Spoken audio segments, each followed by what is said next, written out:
Aquí estamos otra vez, Silvana Tapia, abogada desde Reino Unido. Ella está en la noche, nos está apoyando a la periódica en esta maratón de reflexión feminista. Ahora sí vamos, hemos estado hablando de los decretos 110, 111, de este estado de excepción, y la pregunta era, ¿estamos en guerra? ¿Ecuador está en guerra, Silvana?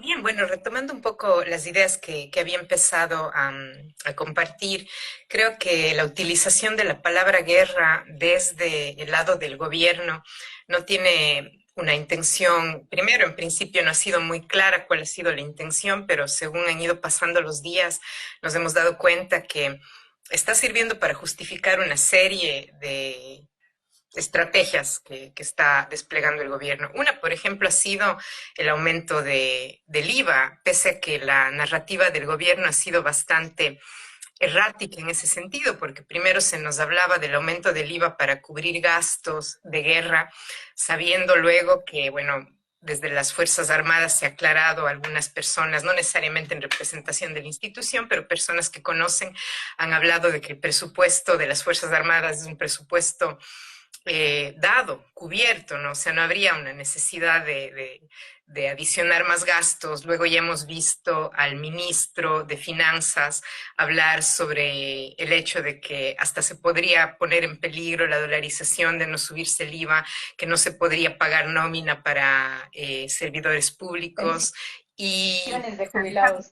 se ha dejado entrever incluso que, bueno, es una cuestión del Fondo Monetario Internacional, ¿no? Una de las medidas que permitirían acceder a más créditos, ¿no? Entonces, la guerra está sirviendo, por un lado, para justificar esas políticas de carácter tributario que no necesariamente son progresivas, es decir, no afectan, no hacen que pague más del que más tiene, sino todo el mundo, y por supuesto que para las personas que menos tienen será más difícil cubrir los gastos si es que se produce esa alza del IVA. Y la otra cosa que está sucediendo es que se está justificando a través de la noción de conflicto armado interno una militarización de la sociedad, una militarización de todo, y con esa militarización ya hemos empezado a ver abusos de poder contra personas que pueden estar siendo catalogadas de sospechosas, que no sabemos si es que efectivamente, porque no hay todavía, ¿verdad?, los procesos penales en curso como para poder hablar siquiera de personas encausadas o de personas acusadas. Estamos hablando todo el tiempo de sospecha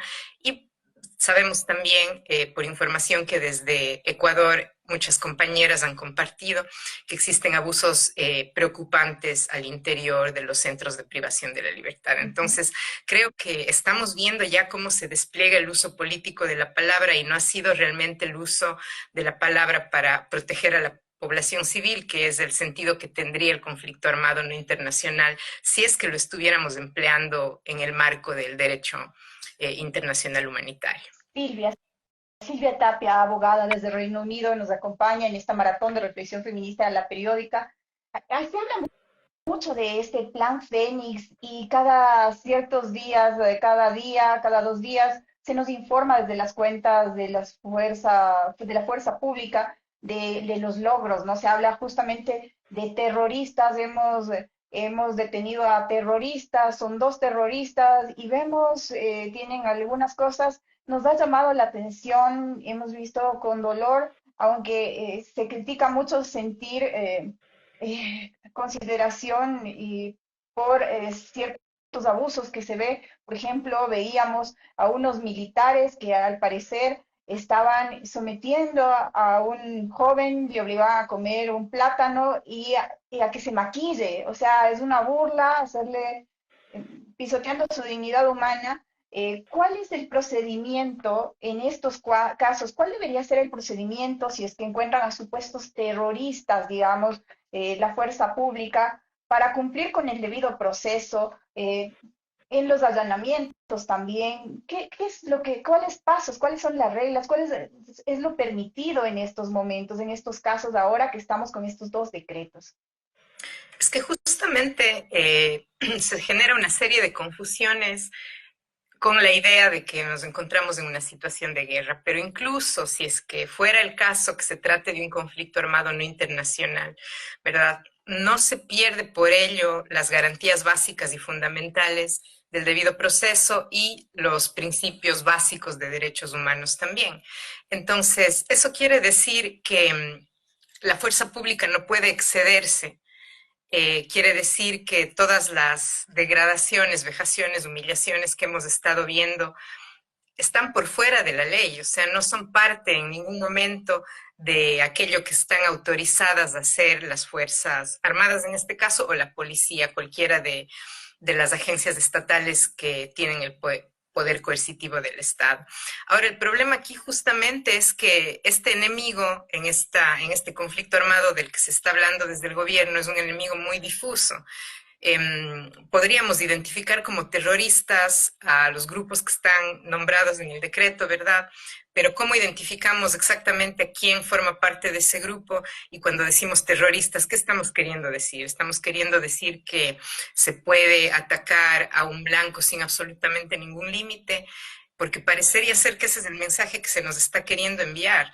Y algo que a mí me preocupa y me asusta mucho es que en redes sociales, por ejemplo, se ve no solo una aceptación de estas vejaciones que, como digo, son contrarias a la ley, sino incluso una celebración del trato inhumano y degradante que se está perpetrando por parte de las Fuerzas Armadas selectivamente contra algunas personas sospechosas. ¿Y sospechosas por qué? Sospechosas porque se encuentran en un lugar muy marginado, sospechosas quizá por su color de piel, o por qué razón, e incluso si es que se encontrara, si es que se tratara de flagrancia, o sea, si es que son sorprendidas las personas cometiendo un delito, en el acto de cometer un delito, deben ser arrestadas, informadas de sus derechos y puestas a órdenes de un juez. O sea, no hay en ningún momento ni en ninguna parte del mundo una autorización para que ocurran este tipo de degradaciones y humillaciones que hemos estado viendo, ¿no? Y si es que una persona es sospechosa, no se trata de un delito flagrante, o sea, no le atraparon con las manos en la masa, como se dice coloquialmente, pues entonces hay que hacer igual la investigación, ¿verdad? Tiene que haber una investigación, un proceso penal que se compone de varias etapas, un proceso penal en el que quizás se podría ordenar la prisión preventiva, si es que un fiscal lo considera necesario, pero todo tiene que seguir estando sometido a las reglas del debido proceso, es decir, no ha dejado de estar vigente el debido proceso en nuestro país y eso parecería que es algo no solo que está siendo ignorado por las fuerzas coercitivas, sino que está incluso siendo celebrado por una parte de la ciudadanía y eso tiene que preocuparnos, porque si empezamos a acostumbrarnos o a normalizar los abusos, en un momento dado puede ser cualquier persona. Yo creo que nadie debería creer que está a salvo de un abuso de las fuerzas coercitivas. Eso es algo que tenemos que tener muy claro. Estamos en nuestra maratón de reflexión feminista con la periódica. Estamos reflexionando en torno a Ecuador está en guerra. Pues le damos otra vez las gracias a Silvana Tapia. Ella es abogada, es becaria de investigación en la Escuela de Derecho de la Universidad de Birmingham en Reino Unido. Le agradecemos por este tiempo tan valioso y les pedimos que se sigan uniendo a nuestra transmisión. Esto que has dicho es muy importante porque justamente al no tener en clara a la población esto del conflicto armado, guerra, entonces está bien todo lo que haga la fuerza pública, los militares sobre todo. Entonces no se ha perdido el derecho al debido proceso. O sea, porque nos ha llamado la atención en esta semana, si bien le vemos a estos jóvenes a los que les obligan a maquillarse, jóvenes puede ser que estén cometiendo actos criminales terribles, reprochables también, nadie deja de considerar eso, digamos que sean de bandas criminales, pero les hemos visto sometidos, maquillándose, teniendo que cantar a la fuerza, llorando, desvistiéndose. Y por otro lado vemos este allanamiento en Cumbayá, donde encuentran 100 armas, incluso más de 70 armas largas, y ahí no se ha mostrado el rostro de el supuesto acusado, y cuando se ha preguntado cosas, desde los periodistas han preguntado a los policías a cargo del allanamiento, han dicho, bueno, hay que ver qué pasa con la investigación para darles más datos del sospechoso. Ahí se ha manejado de otra forma el lenguaje, no se ha mostrado el rostro para nada del involucrado. Está en Cumbayá, en Cumbayork, nos decían algunos quiteños, y en cambio cuando vemos a esos rostros de la pobreza, de la exclusión, que no justifican esa violencia para nada, esos actos ilegales, delincuenciales, hay ese doble estándar, entonces decimos todo está permitido. O sea, pero no está permitido, como tú bien dices, hay derecho al debido proceso. No es que ya en este momento, porque no sabemos si son pruebas, encontrar unas armas, explosivos, son pruebas. Son, Esas son las...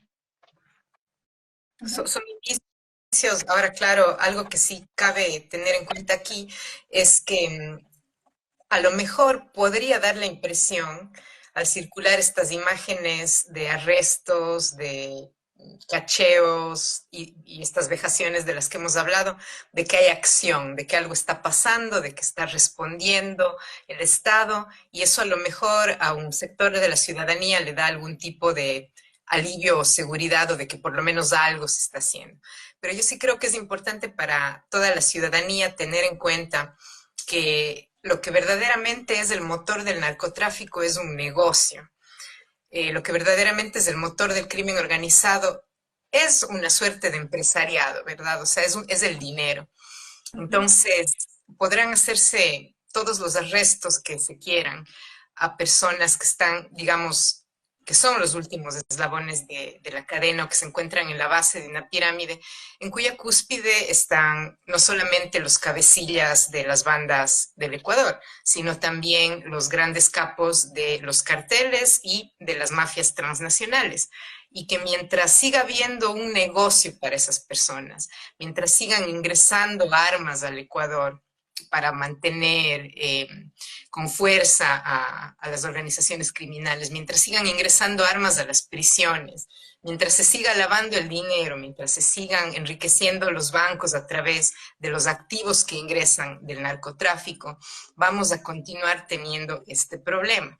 Mientras no haya una verdadera colaboración internacional, no solamente con países como Colombia o México, que tienen un problema también, ¿verdad?, de narcotráfico, sino también con los países consumidores de Europa, por ejemplo, que es un país más recientemente consumidor, habiendo sido antes los Estados Unidos el principal destino de las sustancias ilegalizadas que se trafican, ¿no? Entonces, o sea, creo yo que sí puede ser un distractor esto que estamos viendo, esta militarización que a mucha gente le parece ser una respuesta.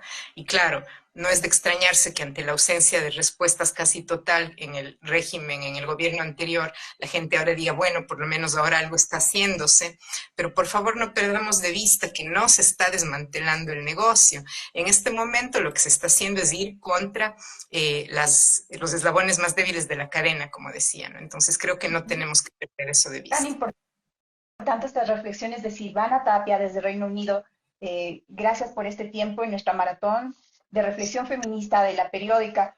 Y justamente somos madres las dos y me interesa mucho tu visión del viernes. Esperábamos ya, ya los hijos están en teleeducación, digamos, en educación no presencial desde el 10 de enero de este 2024, justamente por estos decretos. Ayer el Ministerio de Educación envía un comunicado en el que nos dice que Esmeraldas, Guayas, Los Ríos, un cantón de Manabí y Quito, todo Quito está en riesgo y entonces no hay clases y se mantienen las clases no presenciales. Entonces, hay acá, tú sabes, cuando estuvimos en pandemia vivimos de esto, de educarse desde casa, quienes podían, desgraciadamente, quienes disponían de los dispositivos y también de la conectividad, pero ahora estamos y preguntábamos desde, como periodistas del Ministerio de Educación y nos decían, sí, son razones técnicas, entonces nos da a entender que todo Quito está en riesgo, es peligroso, hay esta idea de que yo siento, entonces, ¿qué quieren? Que tengamos terror con nuestros hijos, que es lo más querido, lo que más protegemos, los padres, las madres. ¿Qué sensación nos debe dar? Estamos en guerra y por eso nuestros niños se deben quedar en casa. ¿Cuál es el mensaje que tenemos cuando no nos dan explicaciones, cuando no nos dicen, miren, lo que pasa es que hemos visto incidentes acá, allá, nos dicen todo Quito es, no hay clases? ¿Qué decir sobre esto? Bueno, yo creo que eso también es evidente, ha sido evidente desde que el gobierno actual entró en funciones, el nivel de improvisación que existe sobre un sinnúmero de cuestiones. Desde el momento en que el presidente no tenía un equipo completo al iniciar su mandato, eh, personas que se incorporaron varias semanas luego de iniciado el mandato, perfiles que no entendemos muy bien por qué están donde están. Y en una situación como la del Ecuador, una podría especular que, bueno, finalmente quien está en este momento en el mando del Ejecutivo son las personas que aceptaron ser parte de un equipo de gobierno en una situación tan compleja, ¿no? No cualquiera acepta. Entonces, finalmente es un gabinete, me parece a mí, no articulado, es un gobierno que no está armado sobre la base, por ejemplo, de un partido político que haya tenido algún tipo de modelo de Estado, capacidades para designar diferentes cuadros que puedan hacerse cargo de diferentes áreas de la gobernanza. O sea, eso nunca existió. Sabemos que el partido que puso en el gobierno a Noboa fue un partido de esas maquinarias electorales de alquiler, ¿no? Entonces no ha habido ningún tipo de organización. Y cuando vemos la forma como comunica el gobierno en una situación de crisis, pues no nos da ninguna seguridad, no hay explicaciones. Hemos escuchado, por ejemplo, nombrar al Plan Fénix una y mil veces, pero nadie entiende muy bien de qué se trata. Sí, es verdad, puede haber razones de seguridad para mantener ciertos aspectos de la política pública en reserva, pero algo de información que permita que la ciudadanía entienda la naturaleza y el sentido de las medidas, tiene que hacerse pública. En el caso de la educación, creo que evidentemente hay diferentes niveles de riesgo en diferentes zonas del país. Eso es algo que, si es que se ha estudiado técnicamente y esa es una base sobre la cual se han tomado las decisiones, eso debería ser explicado a la ciudadanía. De lo contrario, vamos alimentando el pánico, vamos alimentando la sensación de que no se puede salir a las calles, y eso es sumamente pernicioso para no solamente la vida económica del país, pero también para la vida comunitaria. O sea, la destrucción del tejido social en Ecuador es ya muy profunda y encerrar a las personas en sus casas eh, no contribuye a cohesionar a la comunidad. Y por otra parte, también hay que recordar la experiencia de la pandemia y recordar que no todas las personas, no todos los hogares, no todas las infancias tienen la misma capacidad de acceso al Internet, por ejemplo. Entonces, en la vida real, las clases virtuales para muchas niñas, niños pueden ser no tener clases o recibir un mensaje de WhatsApp con unas tareas que hay que imprimir de alguna forma para hacerlas. En el caso de las infancias en edades más tempranas es muy difícil conseguir, ¿verdad?, una dinámica pedagógica efectiva a través de la clase virtual, cuando sabemos que hay edades en las que es importante el desarrollo psicomotor, por ejemplo, el manejo de cosas, jugar, interactuar con otras personas, todo eso forma parte importante del desarrollo infantil. Yo no soy especialista, pero creo que para todas las personas que siendo mamás vivimos la pandemia y las cuarentenas, pues nos quedó muy claro que hubo un problema grave para el desarrollo de las infancias, siendo estas las que tienen acceso a las conexiones de Internet, ¿no? No se diga las personas que se encuentran en lugares más marginados o en sectores populares que no siempre van a poder cubrir los costos de conexión. Entonces, creo que aquí hay un doble problema, ¿no? El problema del aislamiento, el problema del encierro, el problema de alimentar el pánico y, por supuesto, el problema que iremos viendo a largo plazo de lo que son digamos, los retrasos o las interrupciones en el desarrollo infantil. Apenas Silvana Tapia, abogada desde Reino Unido, gracias por conectarse a nuestra maratón de reflexión feminista con la periódica. Eh, Esta ligereza en el uso de, hemos detenido a dos terroristas, a una agrupación terrorista, ellos estaban vinculados con los X, digamos, una de las bandas, de las 22 bandas catalogadas por el decreto 111 como terroristas, criminales, o sea, ¿qué tan grave es usar este lenguaje? Está bien que lo usen los militares, pero están en sus cuentas de redes sociales y pues ahora se comunican muy fácilmente, incluso los medios de comunicación utilizan los medios, las redes sociales pues para poner sus noticias, pero ahora todo el mundo lee y dice, ay, terroristas, terroristas, nos aterrorizamos más, qué riesgos, qué cuidados debemos tener todos más quienes estamos pues haciendo opinión pública, estamos comunicando, informando. ¿Qué nos dices? El lenguaje es importantísimo. El lenguaje es la forma como construimos nuestra realidad. Las narrativas son las que le dan sentido al mundo, ¿verdad? Entonces, lo que digamos es muy importante y las palabras que usemos, por supuesto, no es igual usar cualquier palabra. O utilizar alguna demasiado a la ligera, de forma demasiado superficial. Porque además pensemos en las experiencias de militarización y de autoritarismo en otros países de la región y las consecuencias que ha tenido, hablar de subversión, de subversivos, en el caso, ¿verdad? No solo del Cono Sur y las dictaduras del Cono Sur, sino incluso el propio Ecuador en la época de Alfaro Vive Carajo, por ejemplo. ¿Cuántos falsos positivos llamados subversivos en ese tiempo? Ese era el adjetivo que se utilizaba para justificar la persecución y en algunos casos ejecución extrajudicial, tortura, ¿verdad? Todas esas son cosas que las comisiones de la verdad con los años han ido revelando. Igual en el caso del Perú, en el contexto de lo que fue el conflicto en ese país con Sendero Luminoso, por ejemplo, hay casos ante la Corte Interamericana de Derechos Humanos que dan cuenta de violencia sexual militar contra mujeres en prisiones, por ejemplo, persecución, ejecuciones extrajudiciales, y todo eso porque el lenguaje que se va haciendo arma para etiquetar a un sector de la población termina siendo utilizado de una forma tan ligera, como decía, que casi cualquiera puede ser en algún momento dado etiquetado, estar en el lugar equivocado, en el momento equivocado, como en el caso de los falsos positivos en Colombia, en que pues campesinos, campesinas terminaban siendo aniquilados en batalla supuestamente, cuando en realidad se trataba de gente que no tenía ninguna conexión con las guerrillas que se suponía se estaba enfrentando. Entonces, el uso de las palabras es importante. Creo que no debemos permitirnos, y claro, los medios de comunicación ahí tienen una responsabilidad adicional,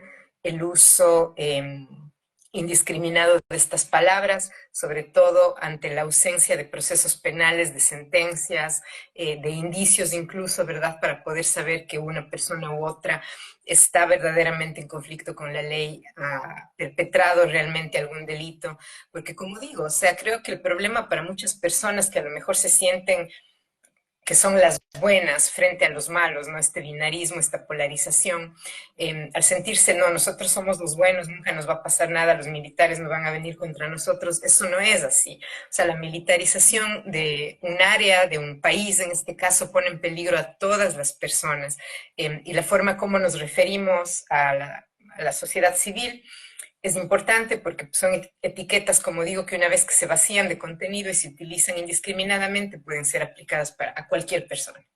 Ujú. Mucho cuidado con esos términos, ¿no? Desde el 2018 hasta el 2023 se registraron algo más de 680 asesinatos en las cárceles, estas masacres carcelarias, que también tienen esta doble mirada. Por un lado, que se maten, ahí están los que rompieron la ley. Sabemos que hay un grupo que comanda y que tiene nexos con las bandas criminales, que son parte de esas bandas, pero em, también hay esta gran preocupación de parte de esposas, de madres, de padres, de hijos, de no saber qué ocurre con las vidas de sus seres queridos que están en prisión, están apresados. Eh, Desde bueno, como decíamos antes, Adolfo Macías Vallespito se escapa, o sea, se da cuenta el estado de la desaparición el 7 de enero, lo confirma, aunque el 25 de diciembre al parecer se habría escapado de la cárcel, ¿no? Al parecer. Entonces, hubo amotinamientos desde el 8 de enero, hubo una retención de guías con más de 150 incluso, guías de otro personal, circularon videos, en fin. Para el domingo, nosotros ya tuvimos, domingo 8 tuvimos la noticia de que se había recuperado el control de las cárceles, la militarización y todo, amanecimos con esas buenas noticias, digamos, pero no se sabe qué ha ocurrido, ¿no? Están todavía ahí los militares, al parecer las familias de estas personas apresadas reclaman qué ha ocurrido, saben que ya no hay forma de comunicarse con ellos ni vía email, algunos trabajaban en bibliotecas, en algunos espacios de educación que podían mantener alguna alerta con ellos, otros a través de celulares. Se sabe que ingresaban los celulares, no se sabe si están comiendo, no se sabe qué es lo que está ocurriendo. Eh, Estos cuerpos, estas vidas de personas que han cometido algún delito, quién sabe, no, y están presos, también importan. Por supuesto, yo pienso que, bueno, hay que ahora poner atención al trabajo que están haciendo algunas organizaciones de la sociedad civil, como por ejemplo el Comité de Familiares por Justicia en Cárceles de Guayaquil, Mujeres de Frente en Quito, el Comité Permanente por la Defensa de los Derechos Humanos CDH Guayaquil, que son organizaciones de la sociedad civil que están transmitiendo lo que a través de sus comunicaciones logran darse cuenta que ocurre en las prisiones y se conocen situaciones gravísimas, ¿no? Por ejemplo, se supo hace un par de días que se escucharon gritos desgarradores en el centro de detención provisional en Quito, por ejemplo. Era evidente desde afuera, aunque no podía establecerse una comunicación continua, que había muchísima violencia en el interior. Se han recibido efectivamente mensajes sobre falta de suministro de agua, falta de alimentación regular, golpes, palizas, una serie de abusos, ¿no? Pensemos que, por ejemplo, en el caso del centro de detención provisional, muchas de las personas que están allí y también en las cárceles, en el resto de centros de privación de la libertad, son personas que no tienen sentencia en firme y por lo tanto son inocentes, tienen la situación jurídica de inocencia. Entonces, hay que tener eso en cuenta, hay que tener en cuenta que de cualquier forma, si una persona está sentenciada por un delito, no todas las personas, primero, que se encuentran en prisión o que han cometido un delito, están ahí por crimen organizado, ni tienen necesariamente una relación con las bandas del crimen organizado.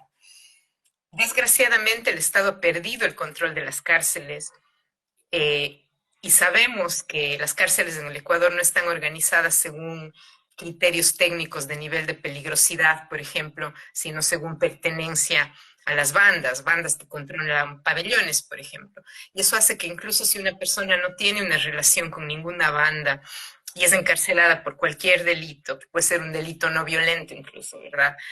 Tendrá que de alguna manera alinearse, tendrá que pagar los llamados impuestos de prisiones que cobran extorsivamente las bandas. Se sabe que hay una economía dentro de las cárceles que mueve miles de dólares todos los meses.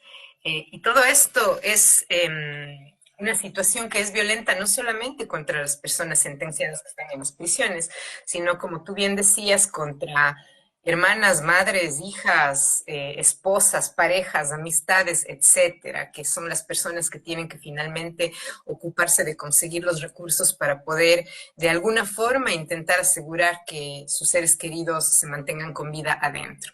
En este contexto más reciente de militarización, efectivamente es muy poco lo que se sabe. Hay incluso poblaciones en situación de muy alta vulnerabilidad, como las personas de los grupos LGBTIQ+, ¿verdad? Mujeres trans, por ejemplo.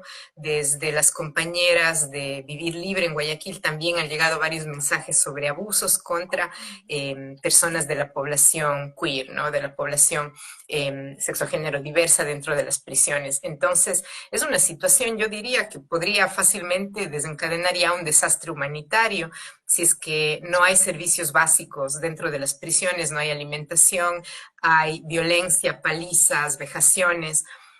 La violencia sexual no es poco común, desgraciadamente, en América Latina en contextos de militarización, y hay que estar alertas, porque además una persona sentenciada a una pena privativa de la libertad no deja de ser persona y no pierde sus derechos, pierde su libertad ambulatoria, es decir, la capacidad de irse libremente de un lado al otro, de moverse, pero no pierde el derecho a la vida, a la integridad física, a la salud, a la educación, ¿no?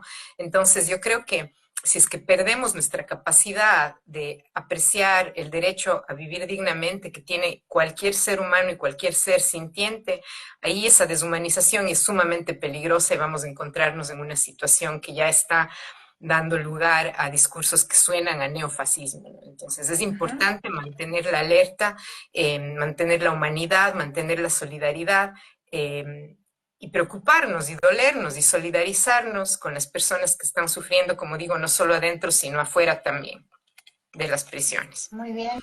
Silvana Tapia, ella es una abogada becaria de investigación de la Escuela de Derecho de la Universidad de Birmingham en Reino Unido. Su trabajo gira en la en torno a la investigación sociojurídica de las limitaciones del aparato penal y de los marcos occidentales de derechos humanos para abordar la violencia contra las mujeres, así como las visiones alternativas de justicia, proteger y reparar a sobrevivientes de violencia.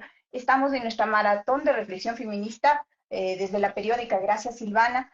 Silvana, en el marco jurídico apegado a los derechos humanos, ¿a qué instancias, a qué figuras se puede recurrir? No sé, las organizaciones que defienden en Ecuador derechos humanos, eh, ¿quiénes, a quiénes se puede regresar a ver, hacer algo, si es que ya vemos justamente que hay estas violaciones en cárceles, fuera? ¿Qué podemos hacer? Porque todo el mundo es terrorista, entonces ahora puede ser catalogado como terrorista, como bien has dicho, no solamente los empobrecidos, quién sabe, un familiar, uno mismo, no sé, cómo manejar esto, ante quién poder tratar de buscar una defensa, un apoyo.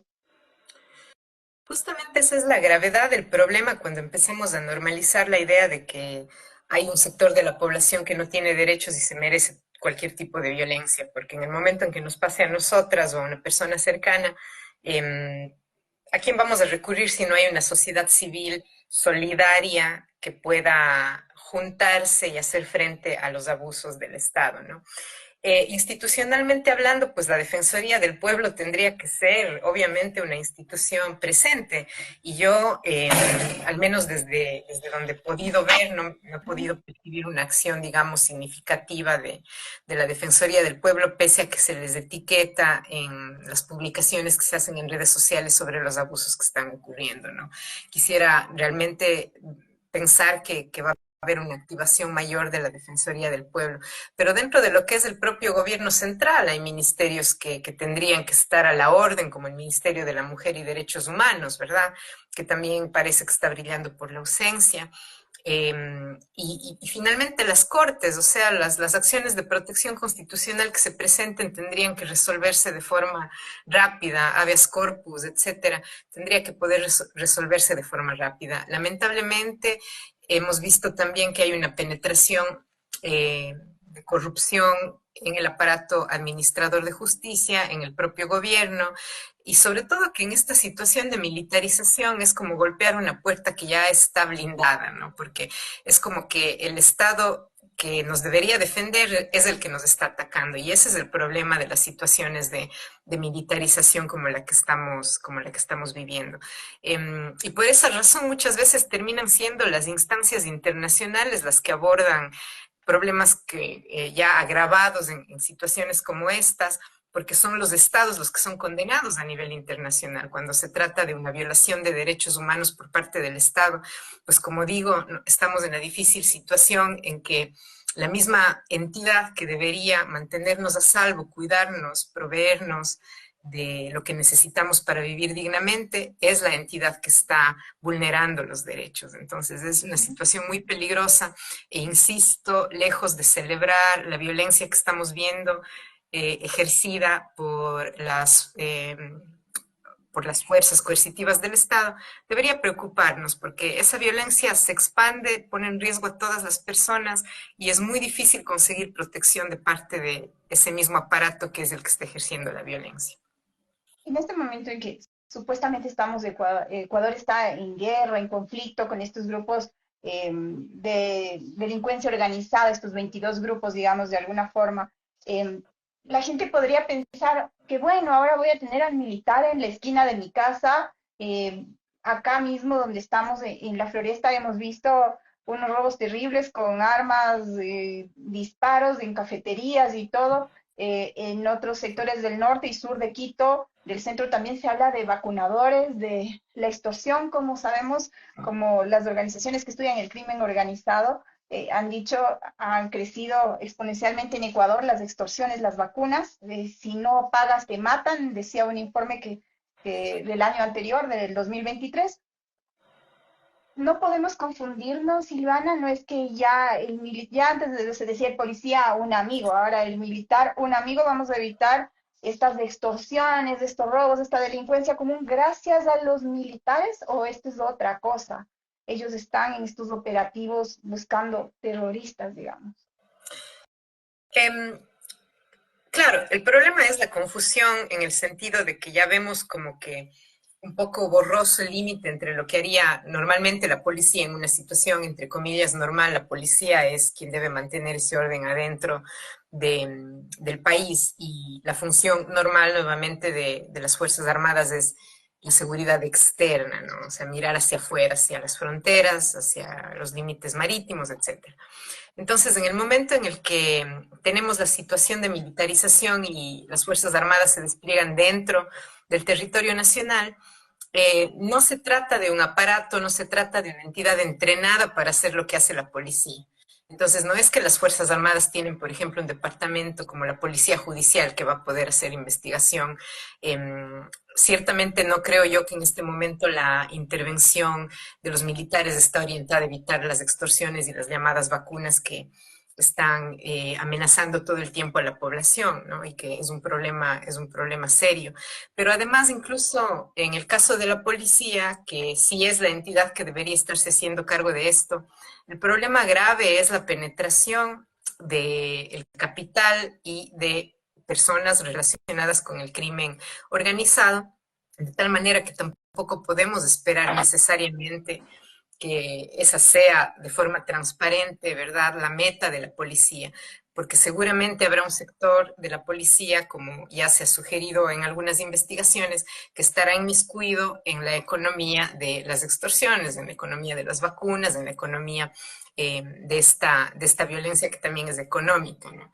Entonces, creo yo que la presencia de las Fuerzas Armadas no nos da mayor seguridad en ese aspecto. Tendría que la policía ser depurada para hacer su trabajo de forma eficiente, legal, transparente y verdaderamente orientada a la protección ciudadana. Y en este momento sí es muy importante de alguna manera mantener la cohesión comunitaria para poder brindarnos auxilio mutuo en situaciones como las que tú acabas de Pues mencionar. te agradecemos, Silvana, por estos aportes. Es tan importante reflexionar, no permitir que se alimente el miedo, también ser realistas en el sentido de no nos están diciendo hemos detenido a terroristas, son supuestos terroristas y no están acabando o llegando a los motores del negocio del narcotráfico. Entonces, estar muy atentos como población, ser muy críticos, no alimentemos ese terror, aunque pues lo veamos en todos lados, en las redes sociales, con esas ideas también de que hay unos atentados. El mismo alcalde de Quito, Pavel Muñoz, nos ha alertado y nos ha dicho que hay, la mayor parte son falsas alarmas, ¿no? O sea, por el bien de todos, qué bueno que así sea, no es que estamos queriendo que sea lo contrario. Te agradecemos muchísimo, Silvana Tapia, por participar de nuestra maratón de reflexión feminista, la periódica. Estamos muy pendientes de lo que pasa en Ecuador. Ecuador está en guerra, entonces por eso hemos querido hacer esta maratón en la que ha intervenido Silvana Tapia.